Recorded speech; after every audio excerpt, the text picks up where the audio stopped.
Rabbana israh lana sudurana wa yassir lana umurana wa umural muslimin wahlul 'uqdatam min lisanina yafqahu qawlana. Qala al-mu'allif rahimahullahu ta'ala wa adama nafa'a bi ulumi wa barakati wa nafahati wa madati akramati fid darini amin. Bismillahirrahmanirrahim. Babul hibati. Bab hibah. Ai mutlaqiha, secara umumnya hibah. Asyamili, mencakup bagi sedekah, mencakup bagi hadiah. Jadi hibah secara umum itu mencakup sedekah, mencakup hadiah. Tapi memberikan sesuatu ada momen tertentu disebut hadiah. Memberikan sesuatu kepada fakir miskin disebut sedekah. Memberikan sesuatu bukan karena fakir miskin dan tidak ada momennya disebut hibah. Hibah pemberian cuma-cuma. Tafsirannya begitu orang memaknai. Pemberian cuma-cuma, maksudnya pemberian nggak ada tujuan apa-apa. Tapi ketika dia khitan, ketika dia kenduri, ketika dia wisuda, ketika dia ulang tahun, kita beri sesuatu disebut hadiah. Al-hibatu, apa itu hibah? Tamliku ainin yasihu bai'uha, mempermilikkan sebuah benda yang sah menjualnya. Mempermilikkan sebuah benda yang sah menjualnya pada kebiasaan. Jadi benda yang sah dijual. Musannaf mengingatkan kita kembali, artinya harus merujuk kembali syarat benda yang sah diperjualbelikan. Boleh dilihat ihsan apa syarat barang yang boleh diperjualbelikan.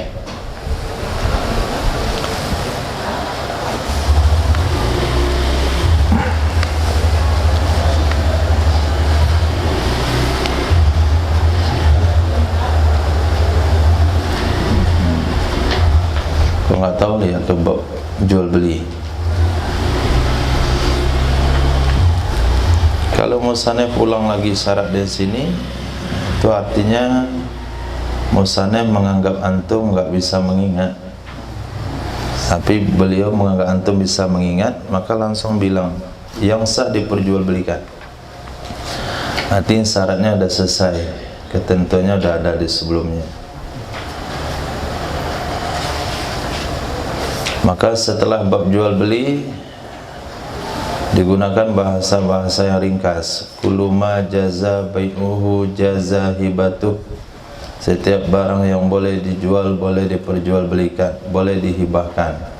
Kullu ma jaza bai'uhu jaza i'aratuh. Setiap barang yang boleh dijual boleh dipinjamkan.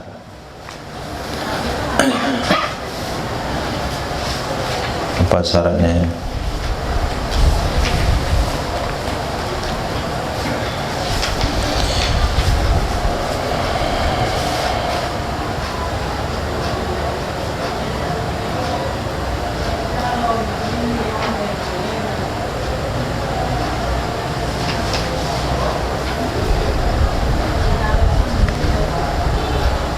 Abu Bakar. Bisa diperjualbelikan. Syaratnya apa?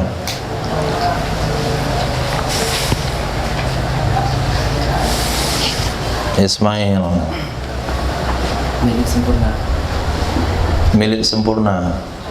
Kemudian Tidak yang halagis. bandanya suci. Kemudian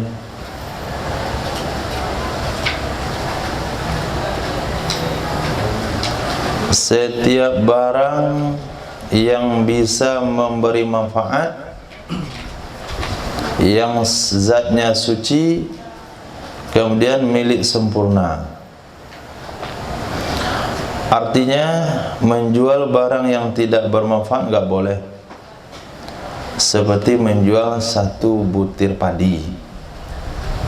Satu butir padi dijual, itu apa gunanya? Atau menjual sesuatu yang tidak bermanfaat menurut syariat, tapi bermanfaat menurut masyarakat. Menjual ular ke kebun binatang. Dapat harimau, tangkap, jual ke kebun binatang. Tangkap buaya, jual ke kebun binatang. Ada manfaatnya? Ada manfaatnya? Ada untuk hiburan. Tapi manfaat yang tidak dibenarkan oleh syariat, maka nggak boleh menjual buaya. Kalau menjual kulit buaya boleh, dikupas kulitnya, disucikan, disamak, boleh dijual. Menjual kulit harimau boleh, setelah dikuliti, disucikan. Tapi menjual harimau, menjual buaya ke kebun binatang, walaupun mereka mengatakan bermanfaat karena sebagai hiburan, manfaat yang dimasukkan adalah manfaat yang dibenarkan oleh syariat. Kemudian barang yang milik sempurna. Terjadi hari ini jual beli yang batal karena tidak dimiliki atau belum dimiliki secara sempurna. Seperti seseorang yang punya kenalan dengan perusahaan. Dia tahu perusahaan baju, dia tahu perusahaan sepatu, dia tahu perusahaan sendal, dia buka di media sosial, katanya dia menjual semuanya itu. Padahal dia nggak jualan. Nah, ketika ada pemesan, saya pesan baju warna ini, ukurannya ini, sekian kodi, maka dikirim uang ke rekening dia. Sampai rekening dia uang, baru dipesan ke perusahaan. Dari perusahaan kemana? Alamatnya kemana? Langsung ke pembeli, nggak sampai ke tangan dia. Maka itu hukumnya tidak sah. Kenapa?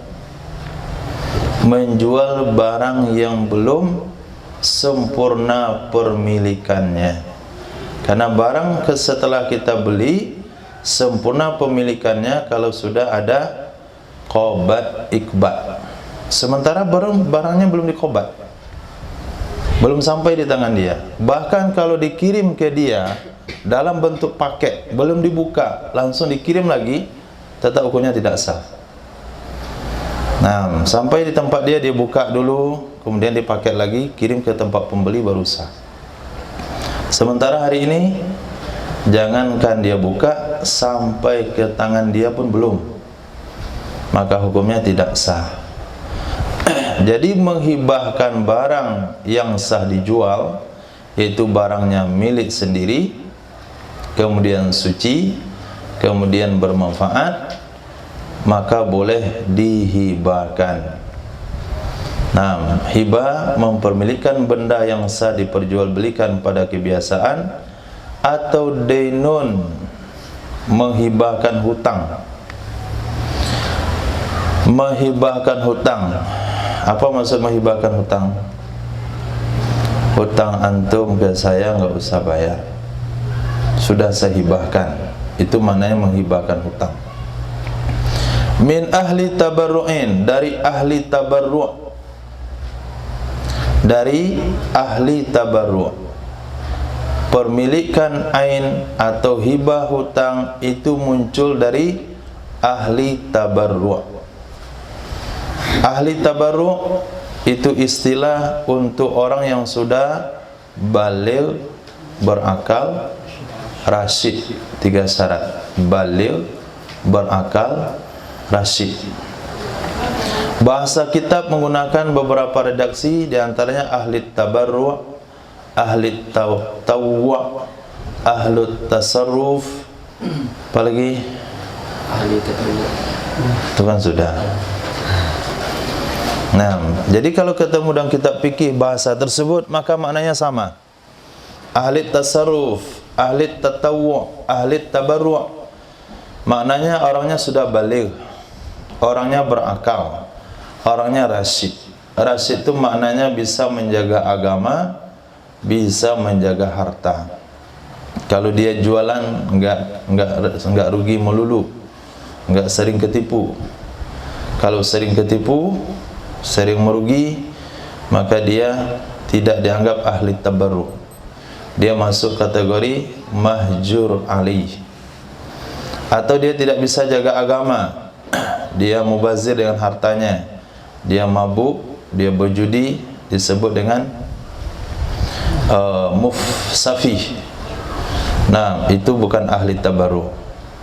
Maka kalau menerima sesuatu bukan dari ahli tabarruk, hukumnya tidak sah. Misalnya menerima pemberian dari anak-anak yang belum baligh.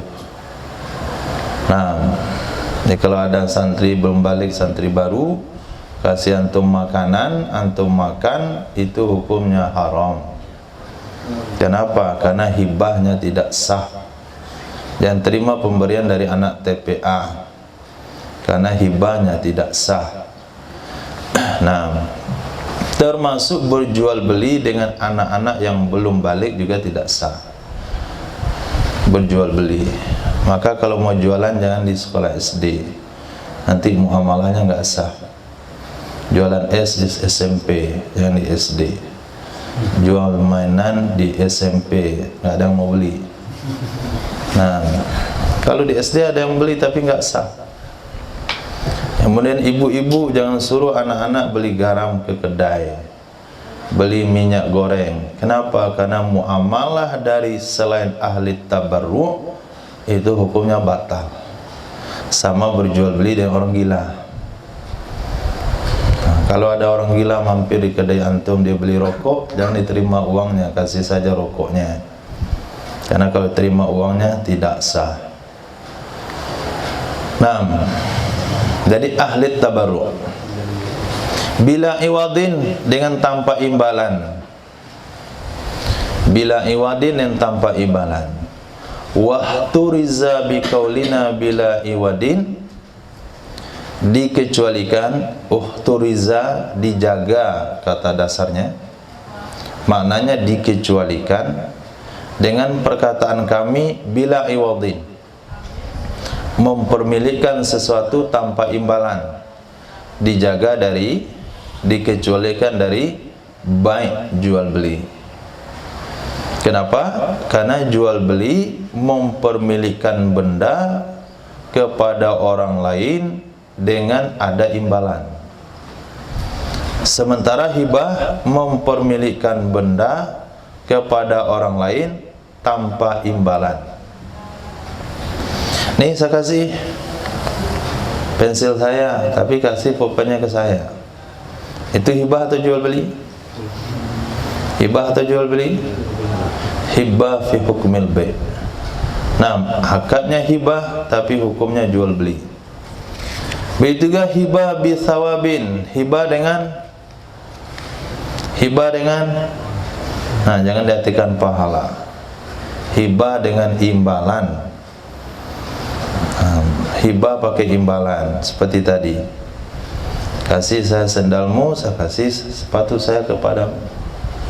Hibahkan kepada saya kuemu, saya hibahkan kepadamu roti.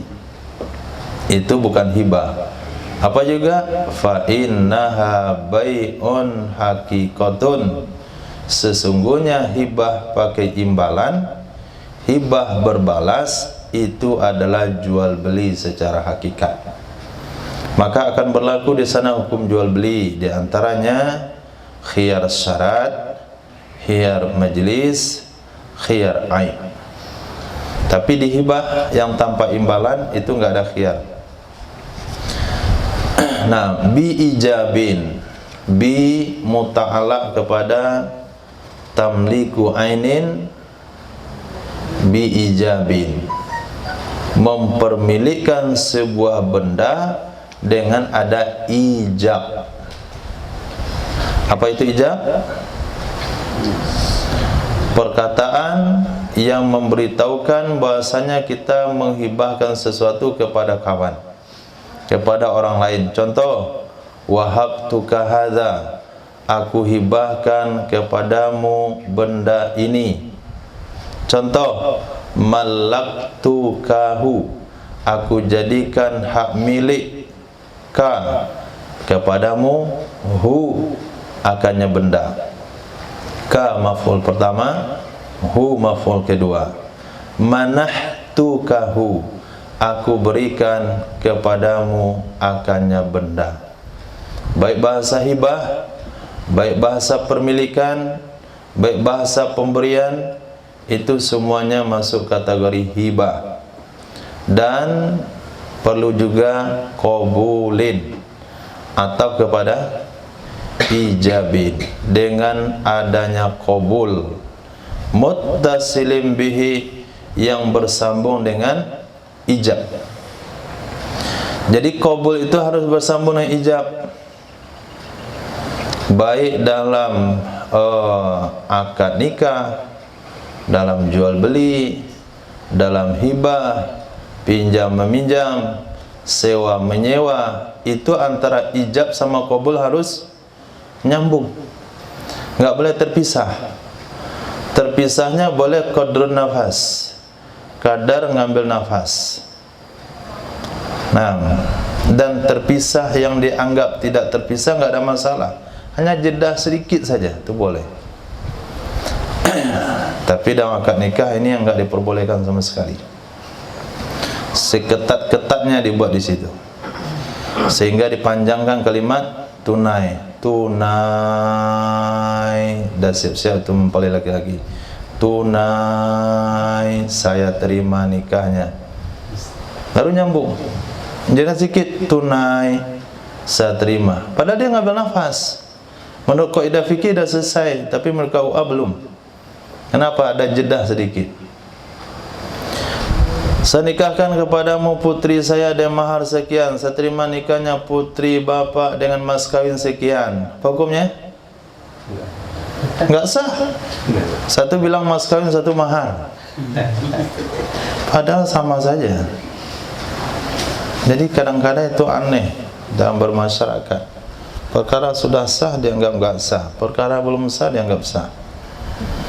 Nah, jadi memang betul antara ijab dan qabul harus muttasilin bi dalam semua akad, termasuk akad hibah.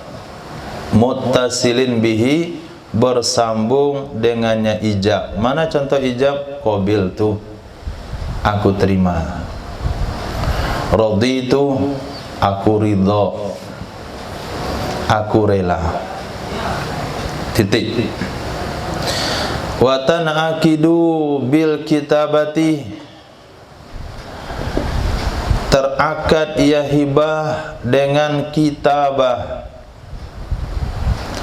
Terakad ia hibah dengan kitabah.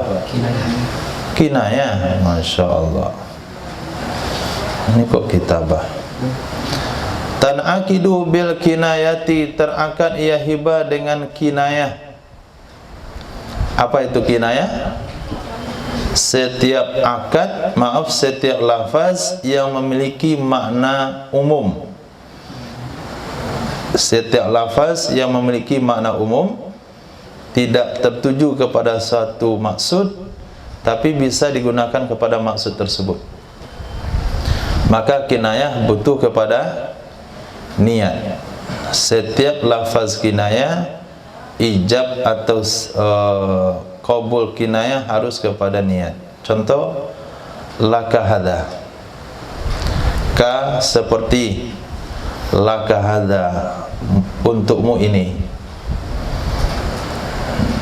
Jadi kaf huruf jar, lam huruf jar, ka isim dhamir, ka laka hadha, seperti bagimu ini.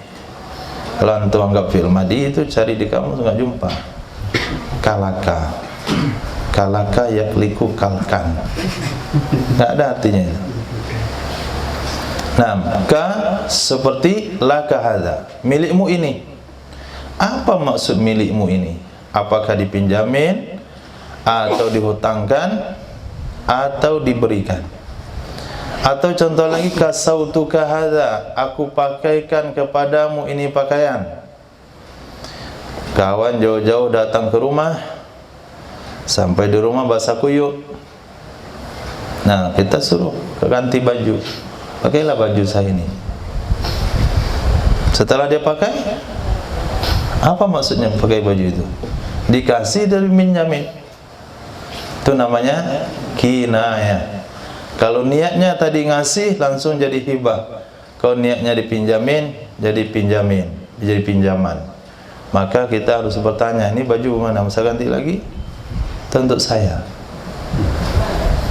Nah, kalau bilang untuk kamu, berarti jadi hibah. Kata dia itu baju saya satu-satunya. Berarti kita ganti. Nah, jadi bisa dengan sharih, bisa dengan kinayah, bisa juga dengan mu'atah.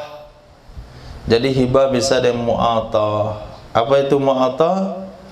Sebuah praktek muamalah yang tidak ada kata-kata.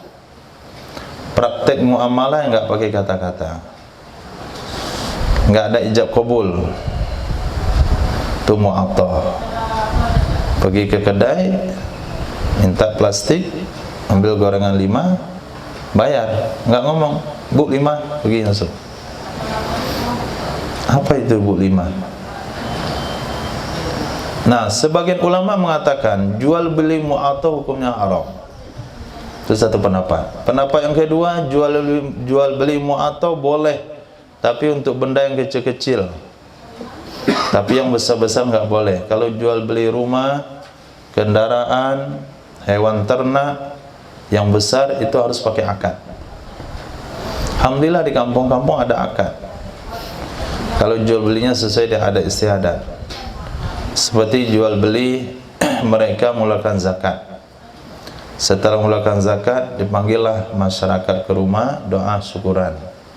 Maka si pemilik padi akan memberikan zakatnya kepada amil. Amil di kampung saya itu malinnya. Setiap suku ada malin. Nah, malin itu akan jual padi itu ke toke padi. Nah, situ pakai akad itu. Bahkan dia hafalin akadnya pakai bahasa Arab. Selepas itu baru diterima uang. Nah, uang ini dibagi-bagi kepada seluruh yang hadir, termasuk anak-anak, termasuk yang kaya terima zakat. Ini praktek yang salah. Mungkin dulu praktek itu benar. Dulu, kenapa? Karena rata-rata masyarakat di zaman belum berkembang itu semua berhak zakat. Tapi setelah perkembangan zaman di kampung-kampung ada yang tidak berhak zakat. Prakteknya masih sama. Akhirnya zakat diterima oleh orang kaya, zakat diterima oleh anak-anak, zakat diterima oleh wanita yang bersuami. Akhirnya sebagian zakat hukumnya tidak sah. Nah, jadi mu'atah alal mukhtar dan Imam Rafi'i. Di dalam mazhab Imam Syafi'i rahimahullahu ta'ala telah lahir sekian pendapat Imam Syafi'i, baik di Mesir maupun di Irak. Kemudian lahir pendapat murid-murid Imam Syafi'i rahimahullah. Pendapat itu bercerai-berai, tersebar luas. Kemudian dirangkum kembali oleh dua mujtahid tarjih. Oleh dua mujtahid tarjih dalam mazhab Imam Syafi'i, yaitu Imam Nawawi dan Imam Rafi'i. Mereka rangkum semua pendapat Imam Syafi'i, dikelompok-kelompokkan. Ini pendapat di Mesir, ini kelompok pendapat beliau di Irak. Maka secara umum menurut pendapat ulama tarjih, pendapat Imam Syafi'i di Mesir lebih kuat daripada di Irak. Kenapa? Karena Imam Syafi'i berubah pendapat setelah belajar lebih banyak. Kalau kita, pendapat kita 10 tahun yang lalu dan pendapat kita hari ini nggak ada yang bisa lebih kuat. Kenapa? Karena perubahan ilmu kita setiap tahun itu nggak jelas. Tapi kalau Imam Syafi'i rahimahullah ta'ala ketika berada di Irak, lalu pergi ke Mesir belajar lagi, maka pendapat ini lebih kuat. Karena setiap hari pembendaharaan dalilnya bertambah. Kecuali beberapa hal yang dikatakan pendapat qadim tetap lebih kuat menurut penelitian Imam Nawawi dan Imam Rafi'i. Kemudian pendapat murid juga digabungkan. Setelah digabungkan dipelajari dalil-dalilnya, sehingga Imam Nawawi, Imam Rafi'i katakan pendapat ini yang kuat, ni yang lemah, yang kuat ni yang lemah, ni yang kuat ni yang lemah. Sehingga kalau kita baca kitab fikih Syafi'iyah, maka ada 5 istilah yang sering kita dengar. 1, azhar. Yang kedua, masyhur. Yang ketiga, as-sah. Yang keempat, sahih. Yang kelima, nas.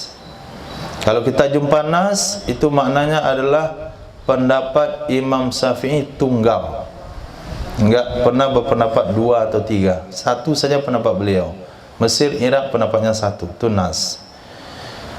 Apabila ditemukan pendapat Imam Syafi'i 2 pendapat, dalam hal ini Imam Syafi'i berpendapat 2.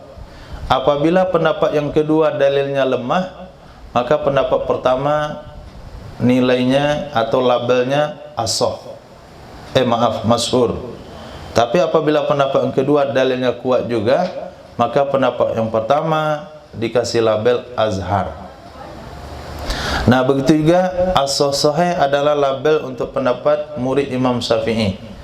Kalau pendapat kedua dari murid itu lemah, maka labelnya sahih. Apabila pendapat keduanya kuat, maka pendapat pertama dikasih label as-sah.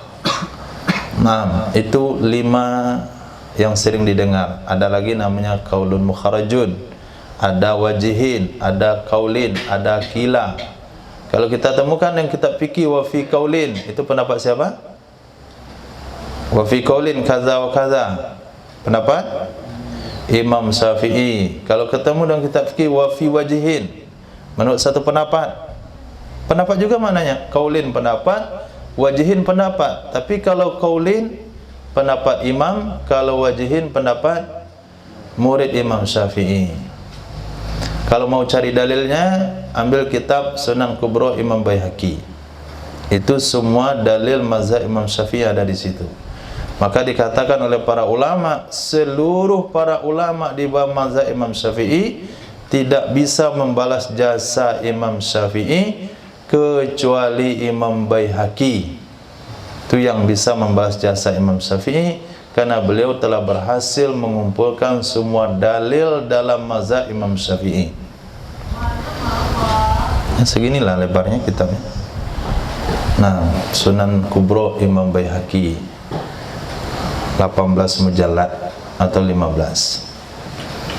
Kitab Tahara mulai pada kitab jihad. Cari dalilnya di situ. Kalau mereka tanya dalilnya sama antum. Nah, dan dikatakan enggak punya dalil.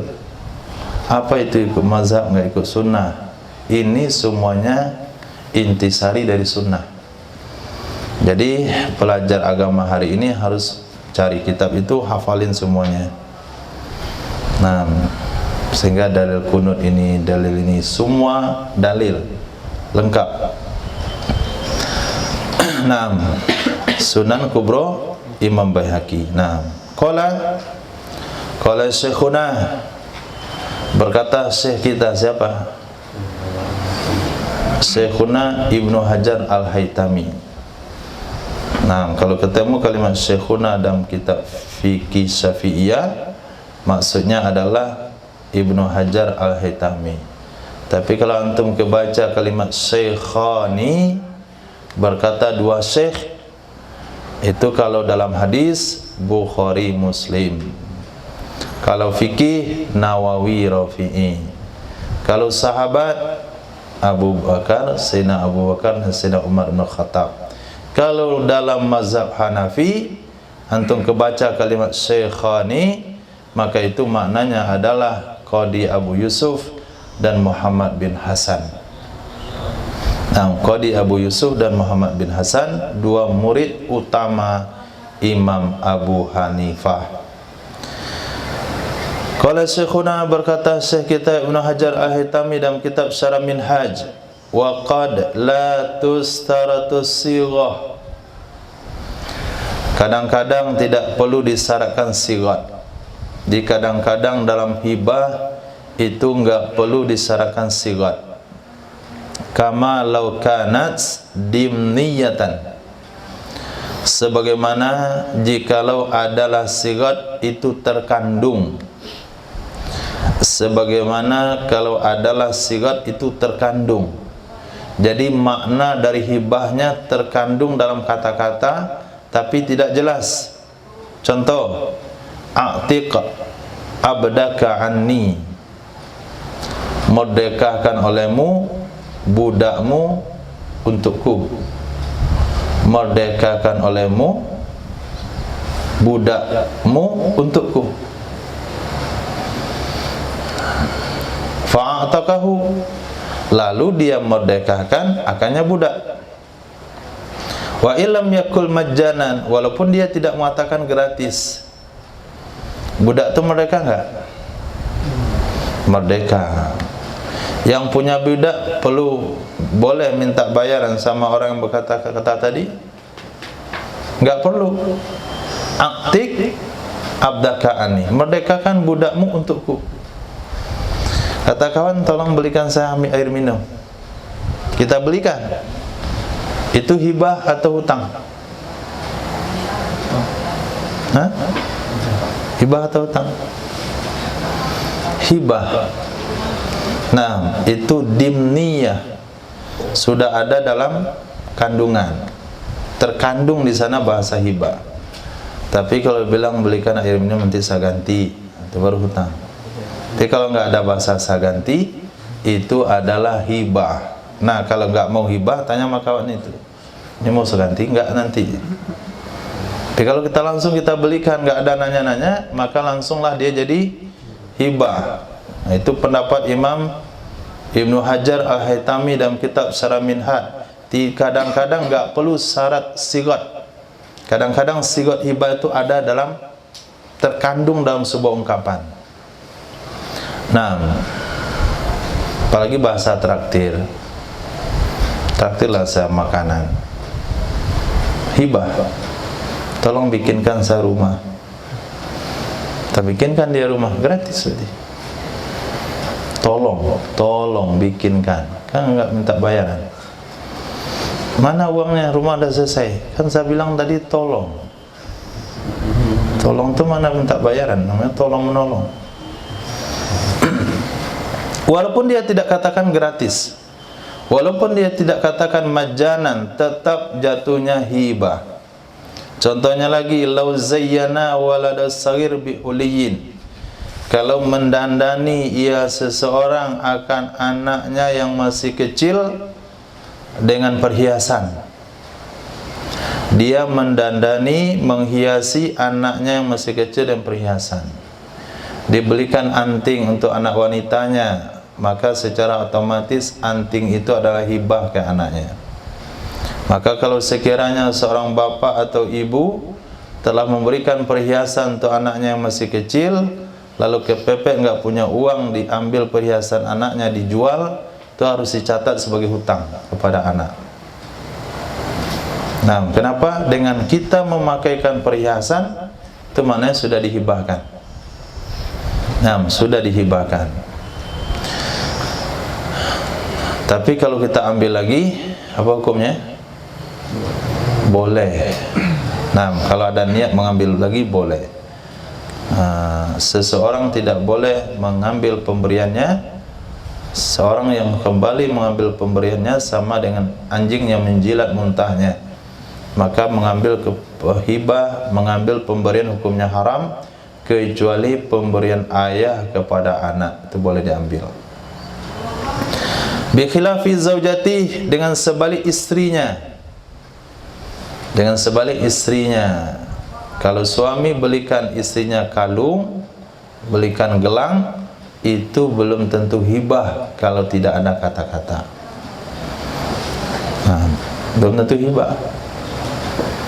Belikan kalung. Nah, pilih yang mana? Silakan pilih.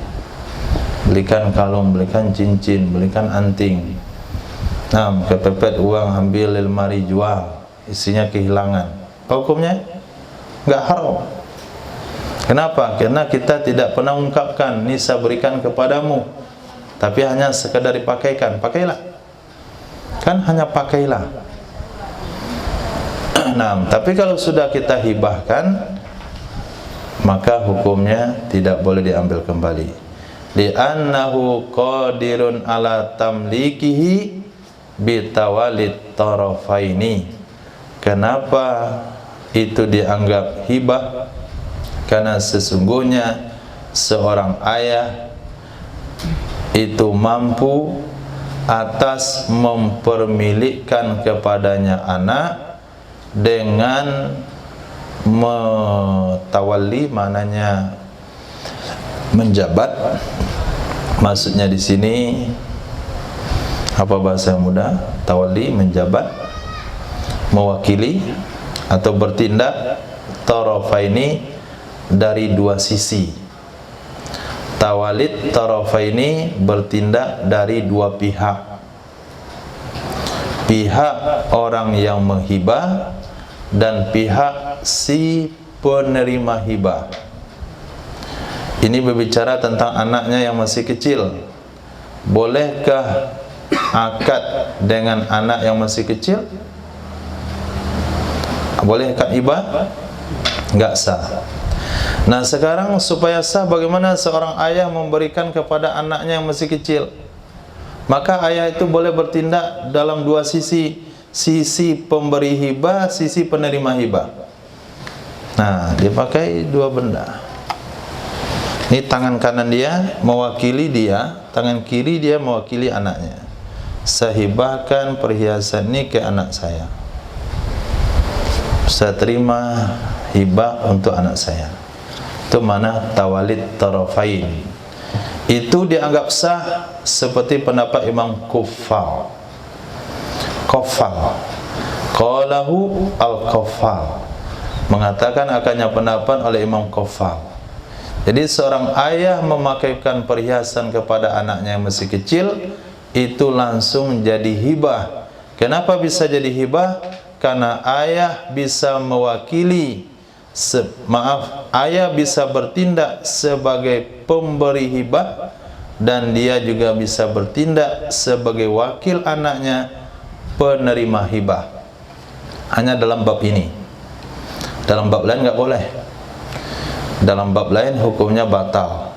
Ittihadul muta'aqidaini, sama dua orang yang melakukan akad, hukum akadnya batal. Contoh, seorang pegawai kedai atau supermarket, minimarket, dia ditugaskan di situ di kasir, kemudian dia bawa anak kecil. Sementara itu anaknya menginginkan sesuatu daripada kedai itu. Dia ambil makanan, dia kasih ke anaknya, dia ambil uang di kantong, dimasukkan dalam kotak. Apa hukumnya? Tidak sah. Siapa penjual? Dia. Siapa pembeli? Dia. Ittihadul muta'aqidain, hukumnya batal. Nah, kalau di tengah masyarakat itu biasa. Yang penting jujur. Jujur itu ambil barang sesuai harga, taruh di kotak uang yang sesuai dengan barang. Itu udah bagus itu. Kenapa? Jujur. Daripada diambil barang nggak dibayar. Nah, atau dia sendiri pegawai kedai, dia minum, dia ambil makanan di kedai itu, dia bayar sendiri. Padahal dia bukan pemilik kedai, dia adalah wakil daripada penjual. Dia pembeli, dia penjual. Ittihadul muta'aqidain, hukumnya batal. Nah, bagaimana caranya? Caranya dia jual ke kawannya. Dia ambil barang, dia jual ke kawan, saya mau beli ini. Nanti kawannya yang meletakkan di kotak. Walaupun dia petugas kasir, kawannya pegawai penyediaan barang. Itu cara akadnya supaya sah.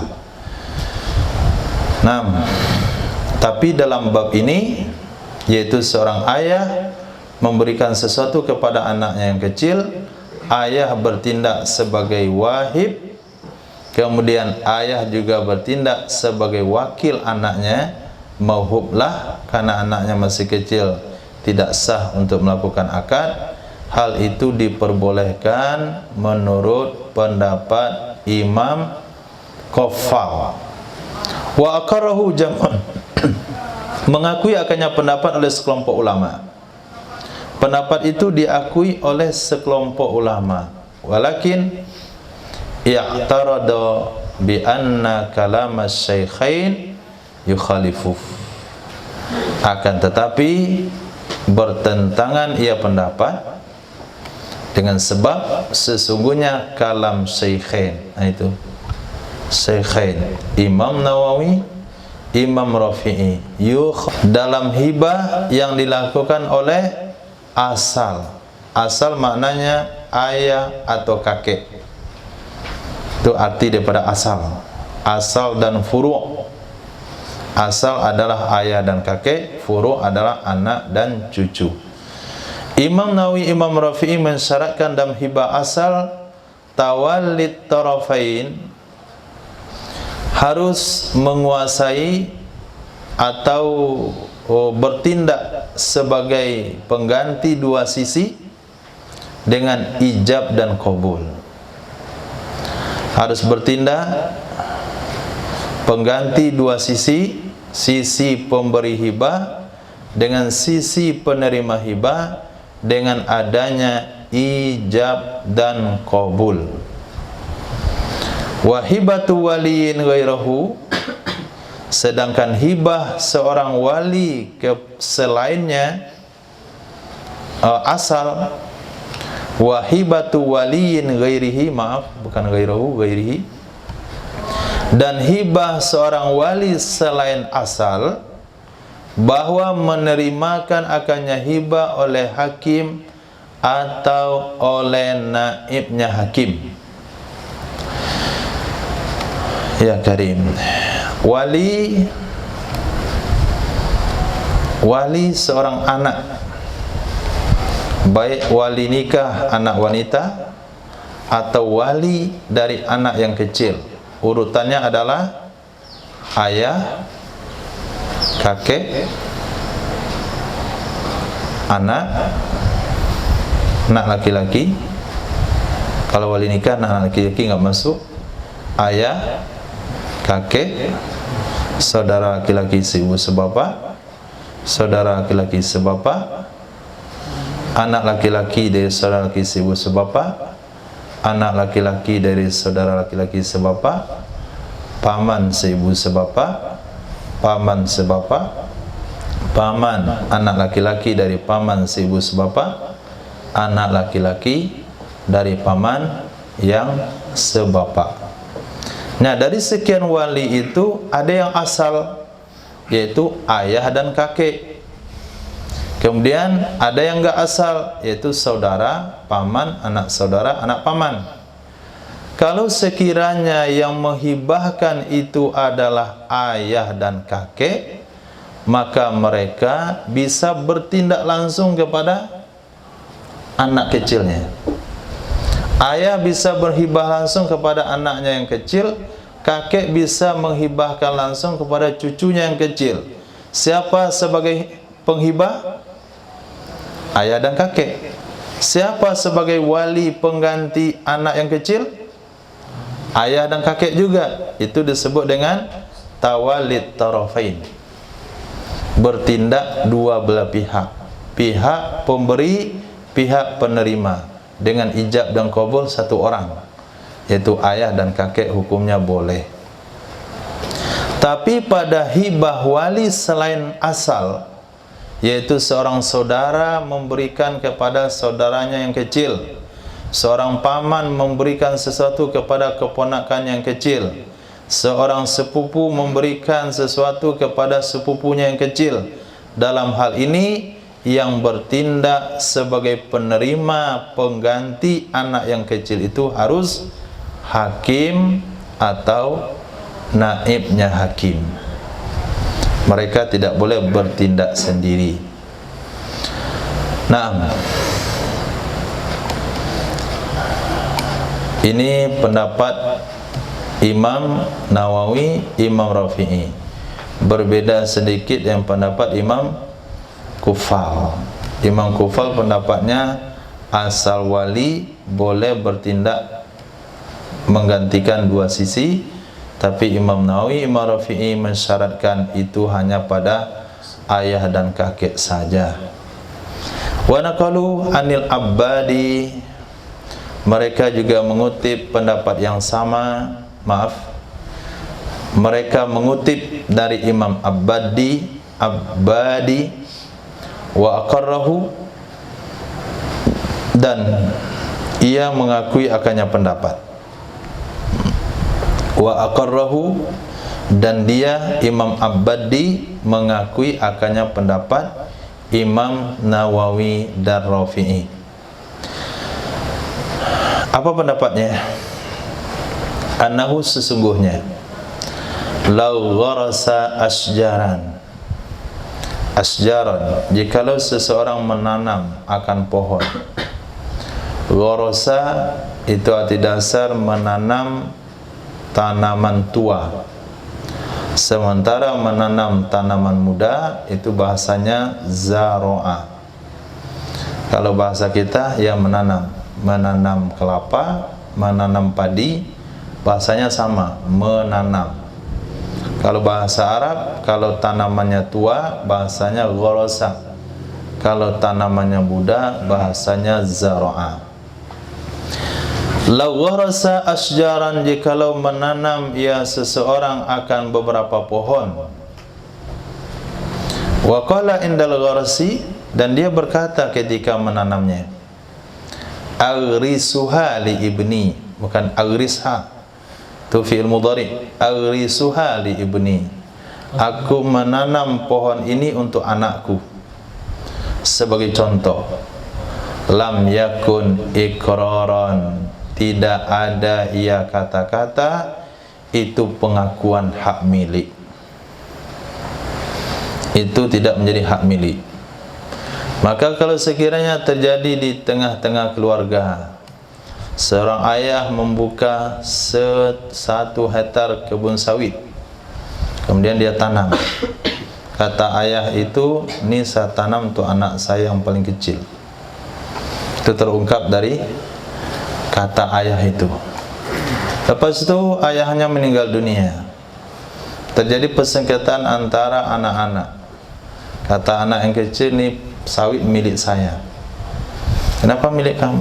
Karena ayah waktu itu, kata kawan-kawannya, kata ibu juga, ini sawit saya tanam untuk anak saya yang paling kecil.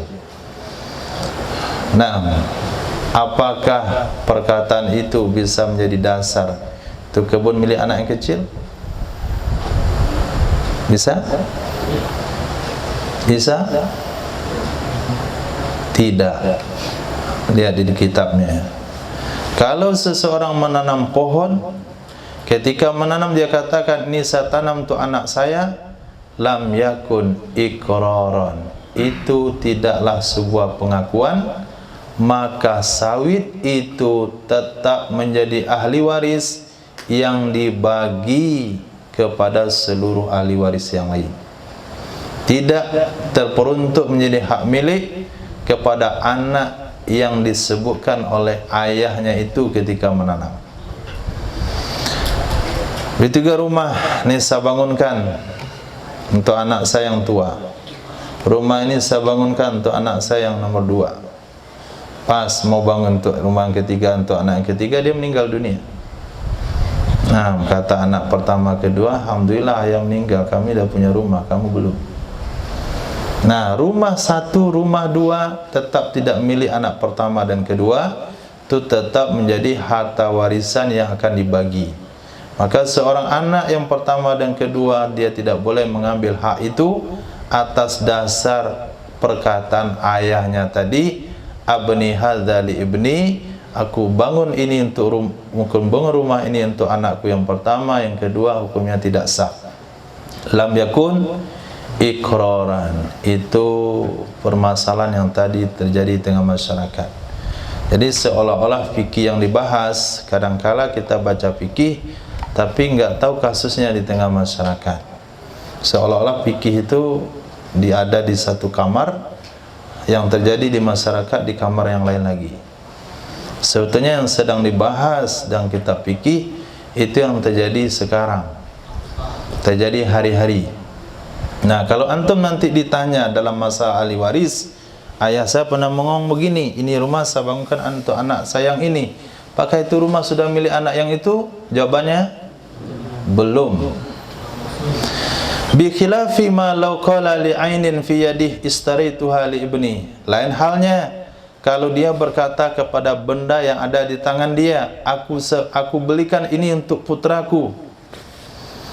Nah, tapi kalau dia pergi ke showroom beli motor, pulang dia katakan motor ini untuk anak saya yang pertama. Kalau itu baru jadi.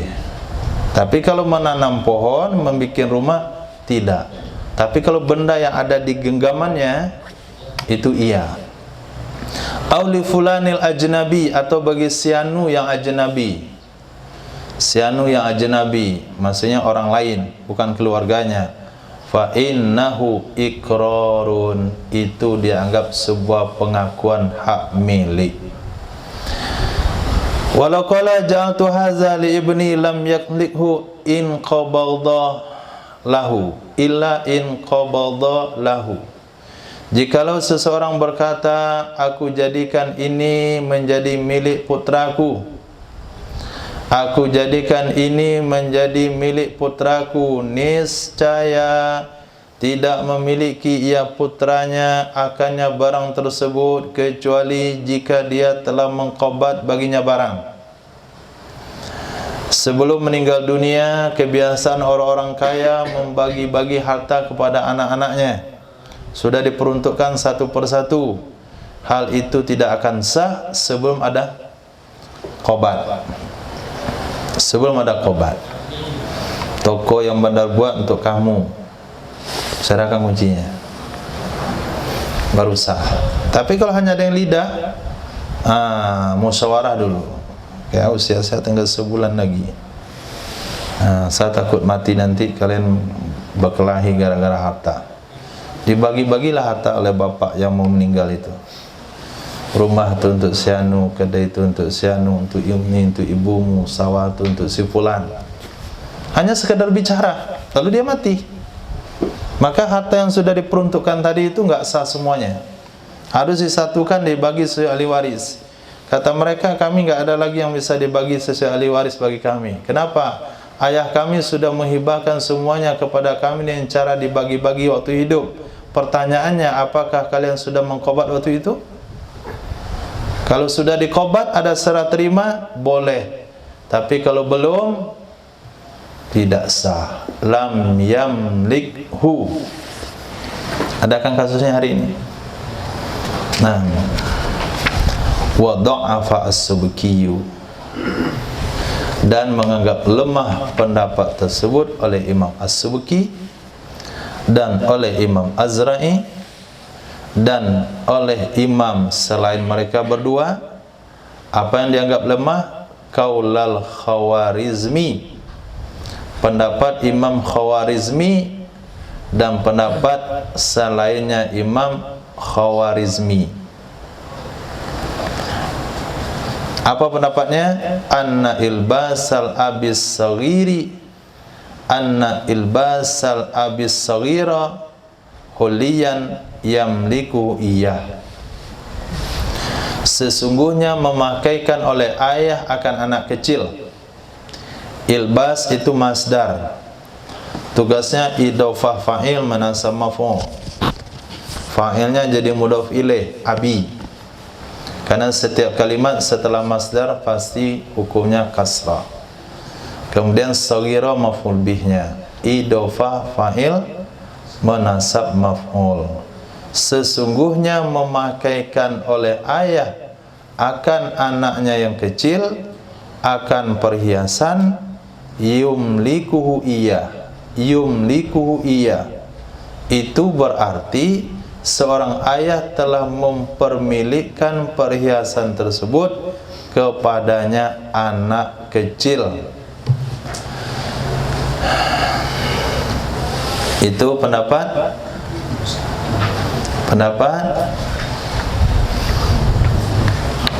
Imam Khawarizmi dan yang lainnya yang dianggap lemah oleh Imam Subki dan Imam Azra'i. Pendapat itu sebetulnya sesuai dengan pendapat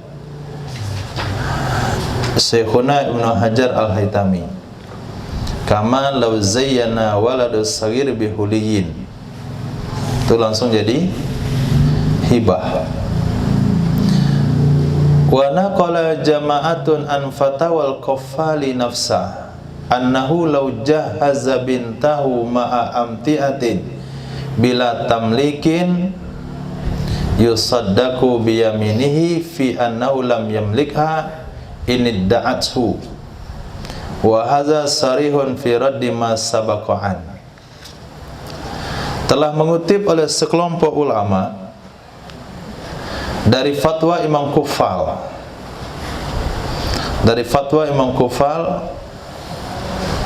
nafsah sendirinya Imam Kufal.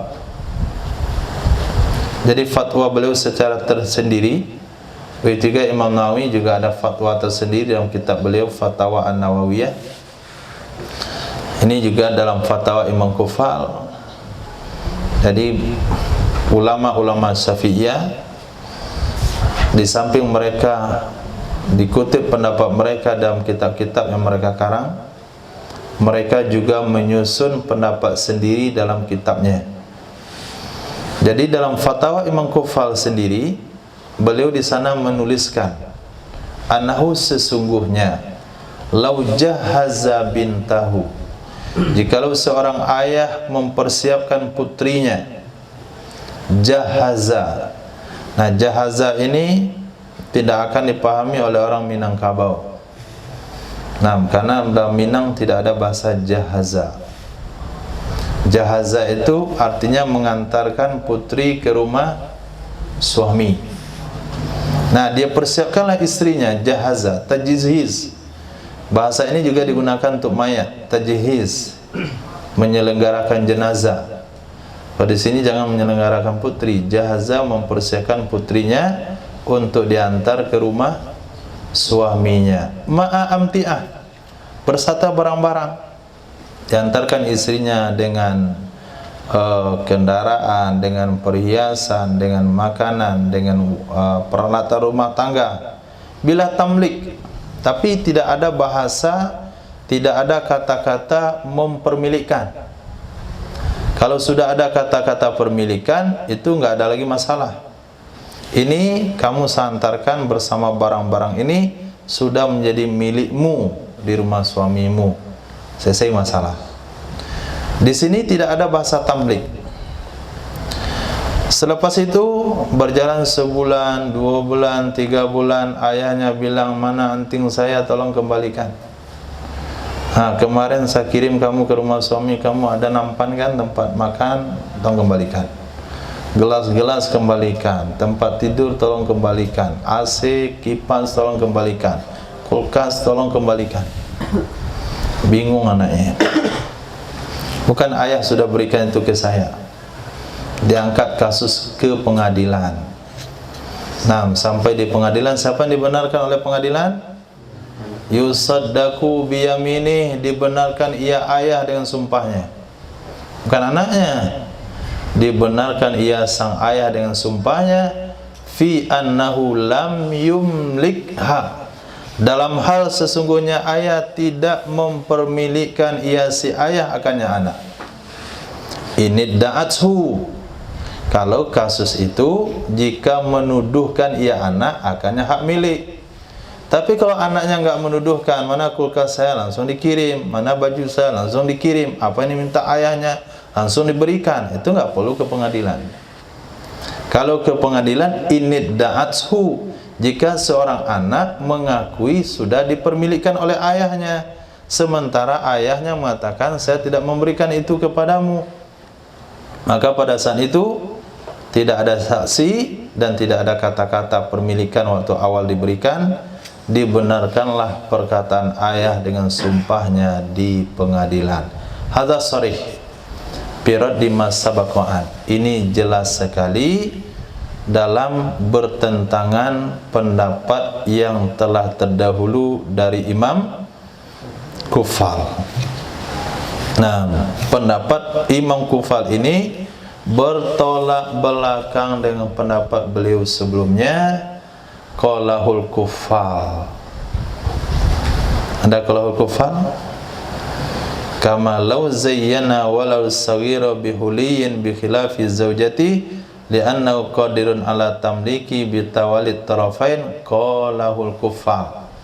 Seolah-olah Imam Kufal pendapat pertama mengatakan sesuatu yang sudah ayah berikan kepada anak itu adalah hibah, sementara di sini beliau bertolak belakang, sesuatu yang diberikan ayah kepada anak tanpa kata-kata belum tentu hibah. Tapi kalau kita lihat qadiyahnya berbeda. Di sini qadiyahnya anak wanita yang sudah baligh. Sementara pembahasan sebelumnya adalah anak kecil yang belum baligh. Jadi masalahnya beda. Sebetulnya enggak bertolak belakang.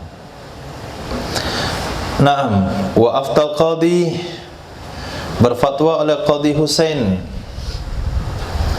Telah berfatwa oleh Imam Qadi Husain fi man ba'atha bintahu wa jihaza ila dari zauj, tentang seseorang yang telah mengirim putrinya dan perlengkapannya putri ke rumah suaminya, bi annahu, dengan bahwa sesungguhnya in qala haza jihazu binti, ini adalah perlengkapan putriku, fahuwa malikun laha. Fahuwa malikun, fahiya atau fahuwa? Fahuwa malikun laha, maka dianya perlengkapan itu adalah hak milik baginya putri. Wa illa, jika tidak apa? Tidak dia berkata-kata, diam saja. Fahuwa ariyatun, maka dianya perlengkapan adalah pinjaman.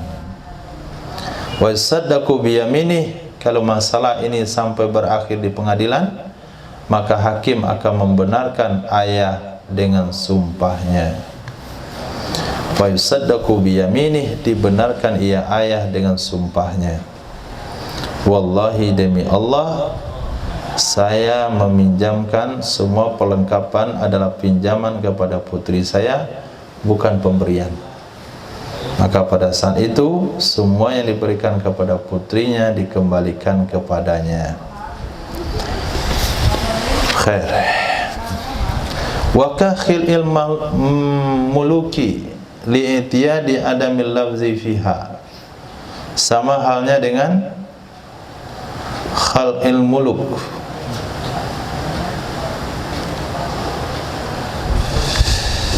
atau kepada kata-kata beliau yang telah terdahulu, kama law kana dimniyatan wa hiya bi kasr kha khil fatahlam khila jama' khal'ah kiswallati tukhlau alal umara ghairuhum, pakaian yang dicopot atas pemimpin dan selain mereka, dan seumpama masyaikh balat, maka itu adalah hibah.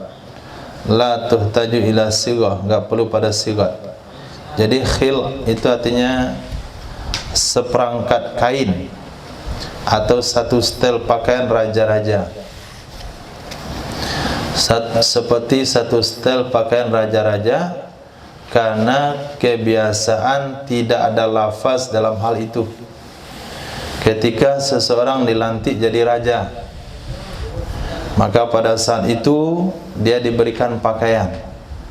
Kalau dia turun dari kerajaan, apakah pakaian itu milik dia atau pinjaman? Jawabannya itu milik dia. Kenapa? Karena biasanya dalam hal ini orang tidak menggunakan bahasa. Nah, hal ini menjawab hukum-hukum dalam hal dinas. Seseorang dinas menjadi kepala desa, dapat baju kepala desa. Ketika dipecat, baju milik siapa? Milik dia.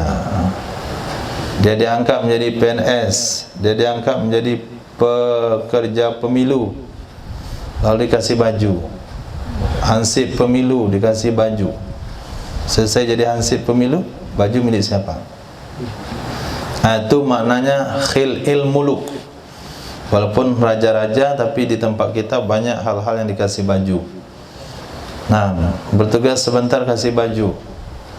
Misalnya panitia MTQ kasih baju seragam. Panitia gerakan Ramadan dikasih baju seragam. Itu baju milik siapa? Kan tidak ada lafaz hibah? Enggak ada. Itu adalah milik si penerima. Kenapa? Karena memang biasa tidak ada lafaz dalam hibah-hibah seperti itu. Itu enggak ada lafaznya. Nah, lain halnya dengan baju pengantinan, itu baju sewa. Nah, itu bukan milik. Wa naqala Syekhuna Ibnu Ziyad an Fatawa Ibnu Al-Khayyat. Dikutip oleh Syekhuna Ibnu Ziyad dari Fatawa Imam Ibnu Al-Khayyat. Nah, Ibnu Al-Khayyat, walaupun bapaknya tukang jahit, tapi anaknya ulama. Dan beliau membanggakan profesi ayahnya, Ibnul Khayyat, anak si tukang jahit. Idza ahda az-zawju li zawjati ba'da al-aqdi bi sababi bihinnaha tamliku. Apabila memberi hadiah oleh suami kepada istri setelah akad. Apabila memberi hadiah oleh suami kepada istri setelah akad. Bisababih, dengan sebabnya akad. Karena memang momen akad itulah pemberian itu diberikan. Fa innaha tamlikuhu, maka sesungguhnya istri memiliki akannya pemberian. Wala yahtaju ila ijabin wa qabulin, dan tidak memerlukan ia kepada ijab dan qabul. Wa min dzalik, dan di antara demikian, ma yadfa'uhu ar-rajulu ila imra'ati subhaz zawad mimma yusamma subhiyatan fi urfina. Begitu juga sesuatu yang menyerahkan akannya oleh laki-laki pada seorang wanita di pagi hari kawin. Pagi hari kawin, sebelum kawin, pagi hari ada sesuatu yang diantarkan. Mimma yusamma, dari perkara-perkara yang disebut dengan subhiyah. Subhiyah menurut huruf kita. Itu kita enggak ngerti huruf mereka. Namanya subhiyah menurut huruf kita. Nah, dalam adat Payakumbuh ada begitu. Nah, apabila seorang laki-laki menikahi seorang wanita, sebelum akad nikah ada sesuatu yang diberikan oleh suami kepada wanita tersebut, namanya sasudui fi urfina. Nah, mereka bilang subhiyah fi urfina. Kalau bahasa kita sasudui fi urfina.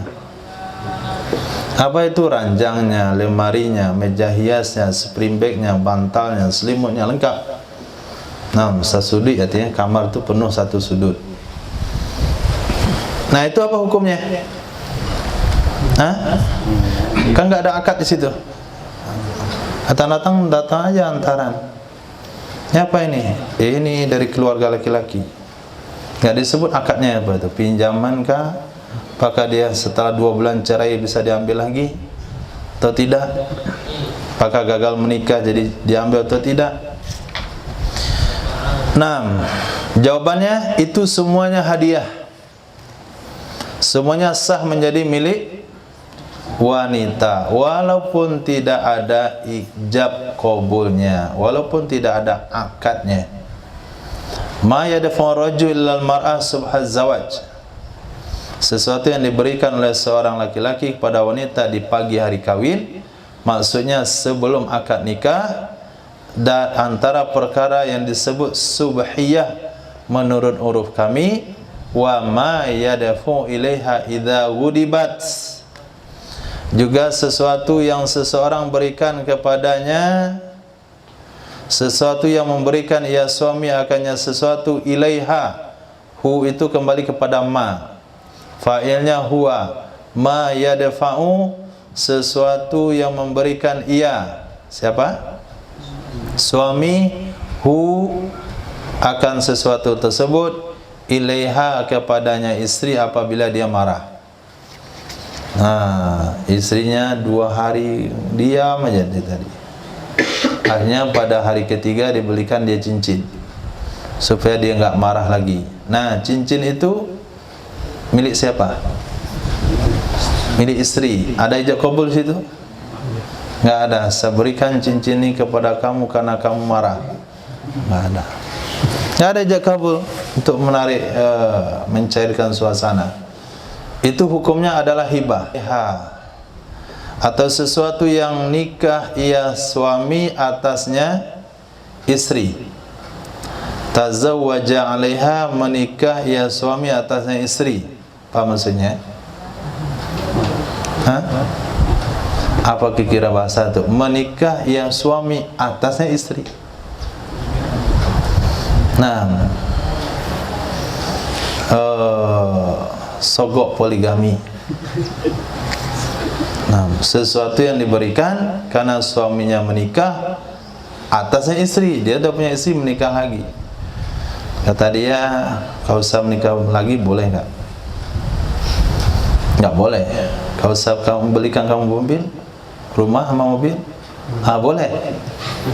Nah, rumah sama mobil itu walaupun tidak ada akad hibah, itu sudah milik istri. Kenapa? Tazawwaja 'alaiha. Nah, semuanya dibahas. Jadi supaya masalahnya nanti nggak ada lagi kekeliruan. Akhirnya dia cerai sama istri pertama. Sudah dibolehkan, nanti masih cemburu. Yang diambil lagi rumah sama mobilnya, diceraikan sekalian. Haram hukumnya. Karena kalau sudah diberikan, itu sudah menjadi hak istri. Fa inna dzalika tamlikuhul mar'atu bimujarradid daf'i ilaiha. Semua demikian, mulai daripada hadiah perkawinan sampai sogok poligami. Tamlikuhu, memiliki akannya sesuatu oleh seorang wanita dengan semata-mata diserahkan kepadanya. Intaha, habis ia fatwa dari Imam Ibnu Ziyad. Nah, fatwa Imam Ibnu Ziyad. Wala yustaratu ijabu wal qabulu qad'an fi sadaqah. Tidak disyaratkan ijab dan qabul, sepakat ulama dalam sedekah. Tidak diperlukan ijab dan qabul qat'an, sepakat ulama, tanpa ada khilaf dalam bab sedekah. Wahia, dan dianya adalah ma'atahu muhtajan. Sesuatu, sedekah adalah sesuatu yang seseorang memberikannya kepada orang yang memerlukan. Itu sedekah.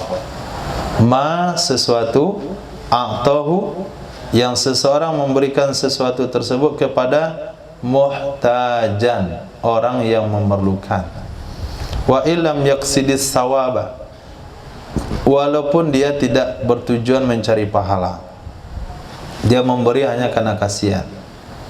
Enggak ada terlintas di benak dia memberikan itu mengharapkan pahala dari Allah, tapi dia berikan sesuatu itu karena kasihan kepada orang yang menerima tersebut. Aghaniyan, atau diberikan sesuatu itu kepada orang kaya, li ajli sawabil akhirah, untuk mendapatkan pahala akhirat, bal yakfi fiha, akan tetapi cukup dalam masalah sedekah i'ta'u wal akhzu, diberikan dan diambil, enggak perlu kata-kata, enggak perlu lafaz, enggak perlu ijab qabul, kasih ambil. Kita kasihkan ke dia, dia ambil, sudah selesai. Wala fil hadiah, tidak juga perlu ijab dan qabul pada hadiah. Tidak perlu ijab dan qabul pada hadiah. Datang dalam momen kebahagiaan seseorang, kita letakkan kado, Sudah diambil oleh petugas, oleh wakilnya. Kita nggak ngomong apa-apa. Ini hadiah dari saya untuk dia, nggak perlu. Kasih. Dia terima. Catat nama nggak catat nama nggak ada urusan. Nah, itu sudah sah hukumnya. Walau ghairu ma'kul, walaupun bukan barang yang dimakan. Apalagi barang dimakan. Itu nggak perlu kepada ijab dan qabul. Kita bertamu ke rumah seseorang, dihidangkan makanan. Perlu ijab dan qabul? Nggak perlu, kecuali di Minangkabau perlu ijab qabul. Nggak ada orang memakan saja. Kami silang nambah pangka, karajo nambah pokok. Nah, baru dipersilakan makan. Lepas itu baru dimakan. Itu namanya ijab qabul. Nah, Minang tuh saking ketatnya makanan memakai ijab qabul. Sahih berarti. Ini walaupun tanpa ijab dan qabul pun dah boleh. Dan dia adalah manaqalahu ila makanil mauhub la ikraman. Apa itu hadiah? Hadiah adalah sesuatu yang memindahkan ia seseorang akannya sesuatu kepada tempat si penerima. Makanil mauhubilah, tempat yang dihibahkan ia sesuatu baginya. Itu kalau terjemahan harfiahnya. Ila makanil mauhiblah, kepada tempat si penerima. Kenapa kita pindahkan? Ikraman, karena memuliakan. Tapi kalau dasarnya dia memerlukan, namanya sedekah. Kalau dasarnya mengharapkan pahala kepada Allah, juga sedekah. Tapi kalau dasarnya atau penyebabnya adalah memuliakan si penerima, namanya hadiah. Bal yakfi fiha al-ba'tsu min hadha, akan tetapi cukup dalam hadiah mengirim. Al-ba'tsu, mengirim, min hadza, dari ini. Dikirim pun cukup. Kita nggak sempat hadir dalam acara dia, kita kirimkan kado lewat pos, itu pun cukup. Wal qabdu min dzalik, min dzaka, dan diterima dari itu, artinya dari si penerima. Wa kulluha masnunah, semuanya tadi hukumnya sunnah, mulai daripada hibah, sedekah, hadiah, semuanya sunnah. Dari tiga perkara tersebut mana yang terbaik? Wa afdaluha as-sadaqah, yang terbaik adalah sedekah. Kenapa? Kenapa? Karena memberi kepada orang yang memerlukan. Bahkan sebagian ulama mengatakan hutang lebih baik pada sedekah. Kenapa hutang lebih baik pada sedekah? Karena seseorang tidak akan berhutang kecuali karena perkara yang sangat penting sekali. Jadi memberikan hutang berarti menunaikan hajat yang terpenting, sementara sedekah waktu itu belum tentu dia memerlukan. Kita sedekah mungkin 5 hari setelahnya baru dia pakai.